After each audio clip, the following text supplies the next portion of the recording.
Assalamualaikum warahmatullahi wabarakatuh. Perkenalkan, nama saya Cutranti Agustina. Saya salah satu mahasiswi dari Universitas Islam Negeri Adani di Banda Aceh dengan jurusan Biologi Saintek.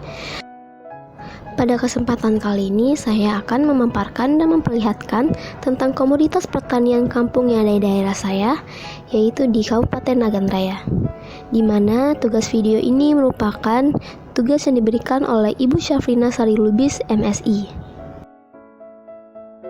Langsung saja, seperti yang dapat teman-teman lihat, ini merupakan daerah tempat tinggal saya, di mana sekelilingnya ini dipenuhi dengan persawahan milik para petani.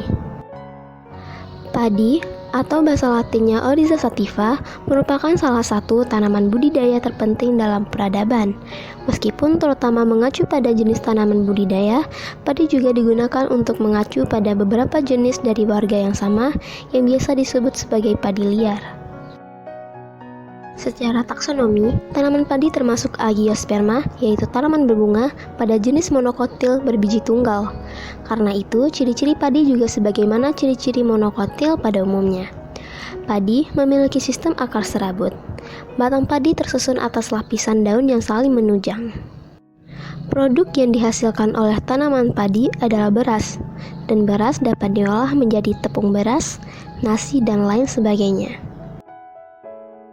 Padi, atau bahasa latinnya Oryza sativa, merupakan tanaman pangan utama di dunia yang kaya karbohidrat sehingga menjadi makanan pokok oleh sebagian besar masyarakat di dunia, termasuk di Indonesia. Padi termasuk jenis tanaman biji-bijian atau serealia. Berdasarkan klasifikasinya, padi tergolong familia rumput-rumputan dengan nama genus Oryza. Padi juga sering diserang oleh hama, seperti tikus, wereng, keong emas, kepik hijau, walang sangit, burung, penggerek batang padi, dan lain sebagainya.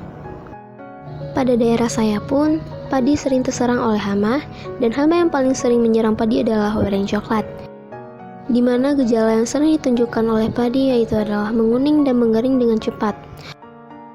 Umumnya, gejala terlihat mengumpul pada satu lokasi dan melingkar. Hopperboom, selain sebagai hama, wereng coklat juga merupakan vektor penular penyakit virus kerdil rumput pada tanaman padi. Biasanya, hama wereng menyerang padi petani dikarenakan tidak adanya pergiliran varietas padi. Agar hama wereng berhenti menyerang padi, petani harus melakukan penggiliran varietas atau jenis bibit padi. Selain itu, dianjurkan juga agar petani melakukan penanaman padi secara serentak. Selain itu, cara mengatasi hama wereng dapat dilakukan pengamatan populasi WBC sekurang-kurangnya 1 kali dalam seminggu, dan juga pengelolaan air dengan sistem irigasi berselang untuk menekan perkembangan WBC. Selain itu, para petani juga bisa memberikan insektisida yang paling efektif untuk membasmi warang coklat. Sekian cuplikan video komunitas pertanian kampung daerah saya, yaitu Nagan Raya. Saya harap dengan adanya video ini dapat membantu dan memberikan referensi untuk para penonton yang melihatnya. Sekian dari saya, lebih dan kurang saya mohon maaf. Assalamualaikum warahmatullahi wabarakatuh.